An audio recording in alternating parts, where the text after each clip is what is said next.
ষোড়শতম দিন, গীতার ষোড়শতম অধ্যায়ের নাম দৈবাসুর সম্পদ বিভাগ যোগ।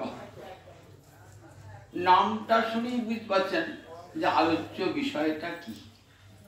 দৈবী সম্পদের কথা এবং আসরিক সম্পদের কথা। ভগবান দৈবী সম্পদের কথা অনেক বলেছেন গীতার বিভিন্ন স্থানে। দ্বিতীয় অধ্যায়ে যেখানে নিশ্চিত প্রজ্ঞের লক্ষণ আছে, প্রজহাতি যদা কামান সর্বান পার্থ মনোরতান আত্মনিয়েব আত্মনা তুষ্ট স্থিতপ্রজ্ঞ তদুচ্যতি। আবার দ্বাদশ অধ্যায়ে ভক্তি যোগে বলেছেন, সেখানে ভক্তের কথা দৈবী সম্পদ দৈবিক কথা বলেছেন। গুণত্রয় বিভাগ শুনেছেন যিনি, সেদিন দেখেন গুণাতীত ভক্তের লক্ষণ বলেছেন। ক্ষেত্র ক্ষেত্রজ্ঞ বিভাগ যোগ যিনি শুনেছেন, সেদিনও দেখবেন জ্ঞানী লক্ষণ আর ভক্তের লক্ষণ একই রয়েছে। তাই দৈব বিস্তরস প্রক্ত। আমি দৈবী গুণের কথা অনেকবার তোমাকে বলেছি। আসরিক সম্পদ কথা তোমায় সামান্য শোনাবো। অসুর শব্দ অর্থ কি? দৈব গুণ যার মধ্যে আছে তাকে দেবতা বলা হয়। আর অসুর কাকে বলে? অসুষু রতা। অসু মানে প্রাণ, একমাত্র প্রাণ ধর্মেই যে রত, অর্থাৎ খাওয়া পড়া ভোগ ছাড়া আর কিছুই জানে না, যে তাকেই বলে অসুর। একটা কবির কথা আছে, কবির নামটা আমার জানা নাই। কোথায় স্বর্গ কোথায় নরক কে বলে তা বহুদূর, মানুষের মাঝে স্বর্গ নরক মানুষের মাঝে সুরাসুর। কোথায় স্বর্গ কোথায় নরক আমরা কোথায় খুঁজে যাবো? এইখানে স্বর্গ আছে, এইখানে নরক আছে, এইখানে সুর আছে, এখানে অসুর আছে। যারা সুর মহাত্মানস্তু বাং পার্থ দৈবী প্রকৃতি আশ্রিতা। কারা দেবতা কারা মহাত্মা? যারা দৈবী প্রকৃতিকে আশ্রয় করেছে। আর রাক্ষসিং মোহিনী রাক্ষসিং আসুরিং চৈব মোহিনী প্রকৃতি শ্রিতা। যারা রাক্ষসী এবং আসুরি প্রকৃতিকে আশ্রয় করেছে তারা হলো অসুর। দৈবী সম্পদের অধিকারী যারা, তাদের তো অনন্ত, তাদের 26টা গুণের কথা প্রথমেই ভগবান বলেছে। একটা গুণের কথাই যদি বলতে যায় এটা বহু সময় হয়ে যায়। প্রথম দেখুন অভয়ং সত্য সংশুদ্ধি। অভয় মানে ভয়হীনতা। আমাদের প্রতি মুহূর্তে ভয় কেন? ভাগবত বলেছেন ভয়ং দ্বিতীয়াভিনিবেশত। দ্বিতীয় বস্তুতে আমাদের যেদিনই অভিনিবেশ হয়েছে সেদিনই ভয়ের সঞ্চার হয়েছে। আত্মা ছাড়া জগতে আর দ্বিতীয় বস্তু নাই, এ বোধটা তো আমরা ভুলে গেছি। দেহেতে এবং দৈহিক বস্তুতে আমাদের অভিনিবেশ হয়েছে, এর ফলেই ভয় এসেছে। আমি বলি আত্মা বুঝি না, আমি বলি দেহ বুঝি, ইন্দ্রিয় বুঝি। সুতরাং দেহটা আমার একটু রোগ হলি আমার ভয় হয়েছে, মরে যাবো না তো? বয়স হলে বলছি আর তোমার গুণাধীন হয়ে এলো। দেখুন, কারণ আমি তো আছিলাম, আমি আছি, আমি থাকবো, আমার তো কোনোদিন মৃত্যু নাই। আমার দেহেটার মৃত্যু হবে, সেটাকে মৃত্যু বলে না, দেহান্তর প্রাপ্তি। একটা দেহ থেকে আর একটা দেহেতে আমি চলে যাব। এটা ছিল হয়তো ব্রাহ্মণের দেহ, সেটা হবে চণ্ডালের দেহ, নয় হয়তো পশু পাখির দেহ, নরদেহ ছিলাম, হয়তো নারী দেহ। কি আমার কর্মফল অনুসারে হবে, সেটা আমার কর্মফল অনুসারে। মানুষ অগণিত বার জন্মায় আর অগণিত প্রতি জন্মেই কর্ম করে। কর্ম করতে গেলে পুণ্য হয় পাপ হয়, আর এই পাপ পুণ্য কর্ম করার ফলে কি হয়? একটা সংস্কার তৈরি হয়ে যায়। সেই সংস্কার থেকে মানুষের স্বভাব তৈরি হয়ে যায়। স্বভাব তৈরি হয়ে যায়, স্বভাবটা এমন দৃঢ় হয়ে যায়। এই আগামীকাল শুনবেন শ্রদ্ধার্থ এমন স্বভাব হয়ে যায় না। এই স্বভাবটার উপরে কি প্রকৃতির তিনটে গুণ কাজ করে, সত্য, রজ, তম। যদি স্বভাবের উপরে সত্যগুণের ক্রিয়া হয় তাহলে সে হয় সাত্ত্বিক, যদি রজগুণের ক্রিয়া হয় তাহলে সে হয় রাজসিক, যদি তমগুণের ক্রিয়া হয় তাহলে সে হয় তামসিক। পরিষ্কার দেখুন, প্রকৃতির তিনটে গুণ এই স্বভাবের উপর, মানুষের স্বভাবের উপর ক্রিয়া করে। একটা বাপের তিনটে ছেলে তিন রকম ফল। একজন দেখা গেল খুব ঠান্ডা ধীর স্থির, পড়াশোনা নিয়ে থাকে, গুরুজনদের শ্রদ্ধা করে, মান্য করে, ভগবানের ভক্তি আছে। আর একজন দেখবেন একবারে রাগী ক্রোধী, খাবার ছুঁড়ে ফেলে দেয়, বাপ মাকে মারতে যায়, দেরিতে খেতে দিলে, তার একটা স্বভাব। আবার একজন ঝিমিয়ে পড়া ছেলে, হ্যাঁ, বাসি পচা খেয়ে থাকে, কোনো কাজকর্ম করে না, দিন রাতে ঘুমুচ্ছে, অ্যাকশন আছে। তাহলে তিনটে ছেলে তিন রকম। সাত্বিক ছেলেটির পড়াশোনায় গতি আছে, বুদ্ধি আছে, আর রাজসিক স্বভাবের ছেলেটি একবার রাগ ক্রোধ, আর এই তামসিক স্বভাবের ছেলেটি অলস অলস বোকা, বিন্দুমাত্র বুদ্ধি নেই। তাহলে দেখুন, একই পিতার সন্তান, একই খাবার খায়, একই বাগ্যে পালিত হয়েছে, তিন রকম হলো কেন? বললেন স্বভাব। এই জন্য স্বভাবই দূরতিক্রম, স্বভাবই দূরতিক্রম। আর স্বভাবটাকে কোনোদিন মানুষ ত্যাগ করতে না। বলি কয়লার ময়লা যায় না ধুলিয়ে, কথা বলি না, স্বভাব কি যাবে না, তাই না? বলে কুকুর যদি রাজা হয় মতি গলে কানে, আর চোখে চায় ছেঁড়া জুতো পায়। কুকুরকে রাজা করে দিয়েছেন তো, কানে মতি লাগিয়ে দিয়েছেন, কিন্তু তার তো স্বভাবের চামড়ার দিকে তাকানো। ঠাকুর রামকৃষ্ণ বলছেন না, শকুনি কোথায় থাকে? আর গাছে উচ্চ জলে, নজরটা কোন দিকে? ভাগাড়ির দিকে নজর। আপনি খুব বাণী গুণী ব্যক্তি, খুব উচ্চস্তর বিষয়ে লেখাপড়া শিখেছেন, কলেজের অধ্যাপক, বিজ্ঞানী, দেখবেন নজরটা কোন দিকে? নজরটা ওই ইয়ের দিকে, ভাগাড়ির দিকে। তাহলে দেখুন, স্বভাব মানুষের কখনো ধ্বংস হয় না, স্বভাব থেকে যায়। সেই আসরিক স্বভাব নিয়ে যারা জগতে এসেছে আগ্রহী, তারা তো আসরিক স্বভাবই না, তাই তো অসুখ।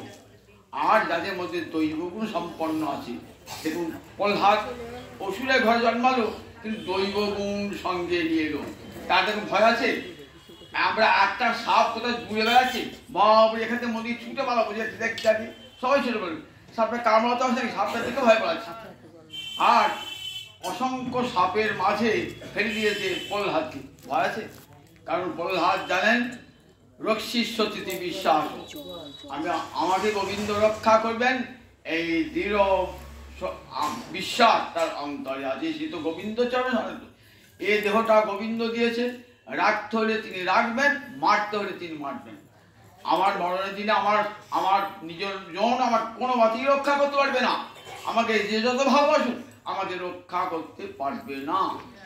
আর আমার যদি প্রাণ থাকে তাহলে শত শত্রুতে আমাকে আক্রমণ করে আমার প্রাণ ধ্বংস। এই রক্ষী সতীতি বিশ্বাস গোপ্তিত্বে বর্ণন তথা। গোবিন্দই জগতের রক্ষাকর্তা, গোবিন্দই জগতের গোপ্তা, তিনি বিনাশকর্তা, আবার তিনি রক্ষাকর্তা।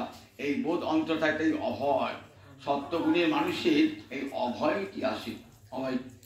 অভয় অঙ্গ সত্য, তাদের প্রাণের শুদ্ধি আসে, জ্ঞান যোগ ব্যবস্থিতি, আত্মজ্ঞান লাভ হয়, কর্মযোগে তারা বিশ্বাসী হয়, তারা দান ধ্যান ভালোবাসে, তাদের অন্তর বহিরেন্দ্রিয় সংযম হয়, এইসব গুণগুলো তাদের আছে।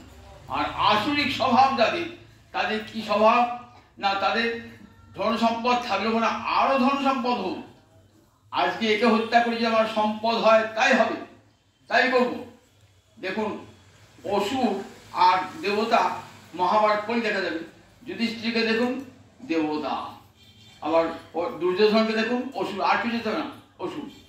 বিদুর বারবার বলছে দুর্যোধনকে, দুর্যোধন পরের সম্পদ হরণ করে সেই লক্ষ্মী কখনো ঘরে থাকে না জানো। রাজাদের লক্ষ্মী চঞ্চলা হয় কেন জানো? রাজারা পরের সম্পদ হরণ করে। কখনো তুমি সুখী হবে না। পাণ্ডবরা তাদের ন্যায্য প্রাপ্য, তাদের অর্ধেক ভাগ দিয়ে দাও, সঞ্জয় বলেছেন, গান্ধারী বলেছেন, কিন্তু কারো কথা চোরান আসনে ধর্মের কাহিনী, কোনো ধর্মতত্ত্ব তারা শোনে না। এরাই হচ্ছে অসুর স্বভাবে, এরা চার্বাকের শিষ্য। আমাদের ভারতবর্ষের 6টা দার্শনিকের নাম শুনেছেন তো? আর একটা দার্শনিক তার নাম চার্বাক।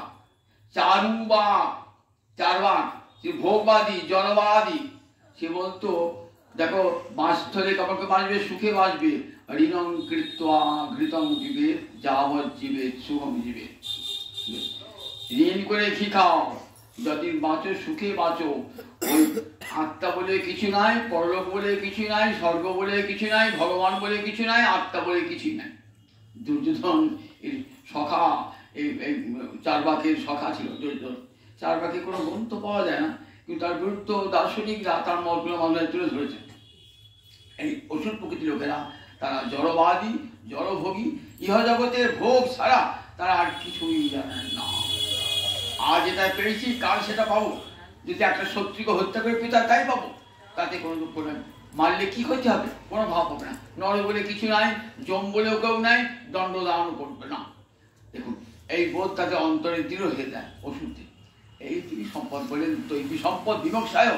দৈবী সম্পদ মানুষকে মুক্তির পথে নিয়ে যায়, আর আসরিক সম্পদ নিবন্ধায়, আবার বন্ধন করে, কোটি কোটি জন্ম নরক ভোগ করায়, আবার মনুষ্য দেহ দেয়, ইতর করে জন্ম দেয়, আবার তাকে স্বভাব পাল্টায়, আবার তাকে নরকে নিয়ে দেয়। এমনি করে তার বন্ধন আর শেষ হয় না। আমার এই কথাই তো বলবো আছে, হয়তো রাত্রি হয়েছে, কাজে এখানে আর দেবাসুর সম্পদ যাবে, এখানে শেষ করি। একটা কীর্তন করে শেষ করি। সবাই আগে কীর্তন শুনতে চাইছি। একটা পূর্বরাগের কীর্তন শোনায়। পূর্বরাগ ওই বিপ্লম্ব রসের অন্তর্গত। বিপ্লব মানে বিরহ, বিরহ রসের অন্তর্গত পূর্বরাগ। পূর্বরাগ রতির যা সঙ্গমাত পূর্বক দর্শন শোভনাদি যা তয়োর উন্মিলিত প্রাজ্ঞই পূর্বরাগ সৌচ্ছতি। মিলন হয় নাই, মিলনের পূর্বে পরস্পর পরস্পরের রূপ দেখেছে, কথা শুনেছে, শুনে নাম শুনেছে, শুনে ভালোবাসা জন্মিয়ে গেছে, তাকে বলে পূর্বরাগ। রাধারানী কৃষ্ণের নাম শুনেছেন, রূপ দেখেছেন, যমুনায় জল আনতে গিয়ে সুখসারী মুখে গুণ শুনেছেন, শুনে রাধারানী কৃষ্ণকে শ্যাম নাম শুনেছেন, ভালোবেসে ফেলেছেন। এটার দর্শন জাত পূর্বরাগ। যমুনায় জল আনতে গিয়ে গোবিন্দকে দর্শন করছেন, দর্শন করে সমস্ত দেহ মন প্রাণ আত্মা সব গোবিন্দের চরণে অর্পণ করেছেন। কেমন করে গোবিন্দ দর্শন করেছেন সেটাও আর সখীদের কাছে বলতে পারছে না। দেখছে রাধায় জল আনতে গিয়ে এসে মনটা কেমন আনবো না। সখীরা তখন জিজ্ঞাসা করছেন, কি দেখেছিস? দেখে এলাম তারে সইব,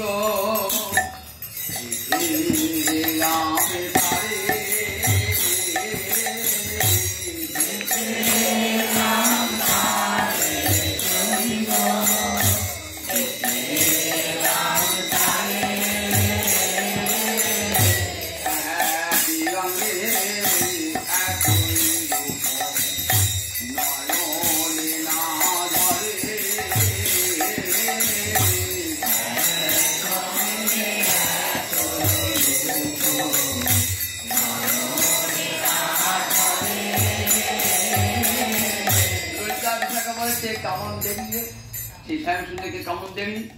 তারপর তিনি বলতে পারবো না। কেন বলতে পারবি না? তারপর দুটো তোর চোখ ছিল না। তারপর দেখ, একই অঙ্গে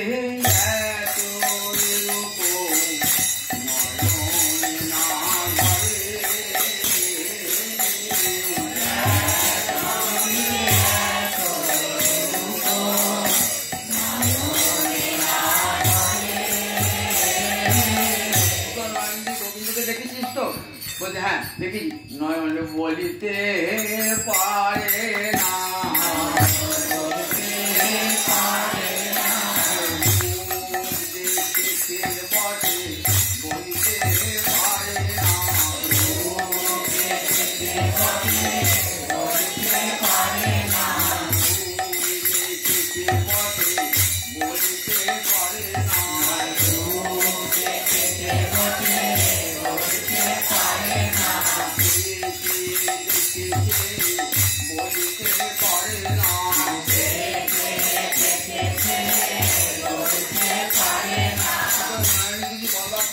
বলতো।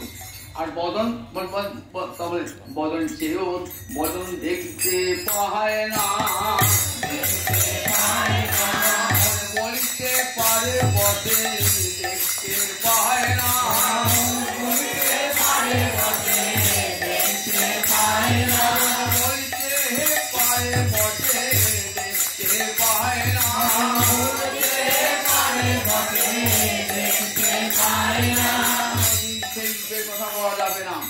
নয়নে যদি বলবার ক্ষমতা থাকতো তাহলে নয়ন বলতো, আবার বদনে যদি দেখবার ক্ষমতা থাকতো বদন বলতো, তাহলে কোনোদিনই গোবিন্দের রূপ বলা যাবে না। এই দেখে রামে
বলি দেখিয়া শ্যামের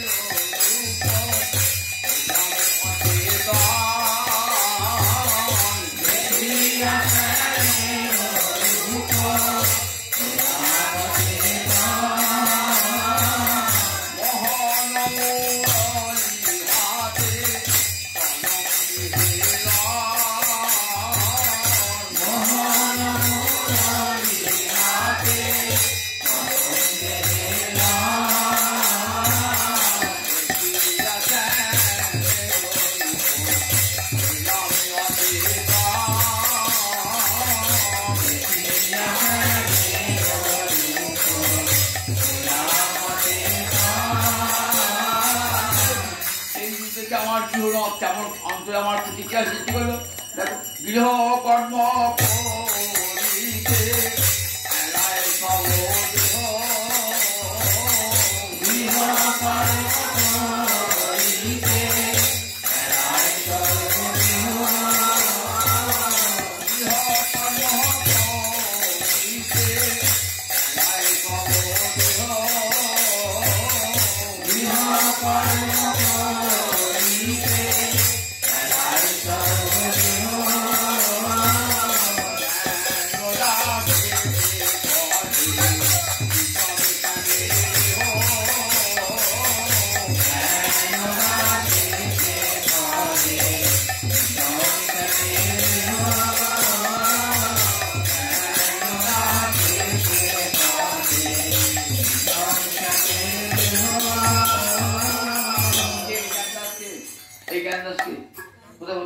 বাঙালি কবি কোথায় বাড়ি কাছেই বাড়ি আমার ট্রেনে নামতো জ্ঞানদাস কাকুর স্টেশন আছে জ্ঞানদাস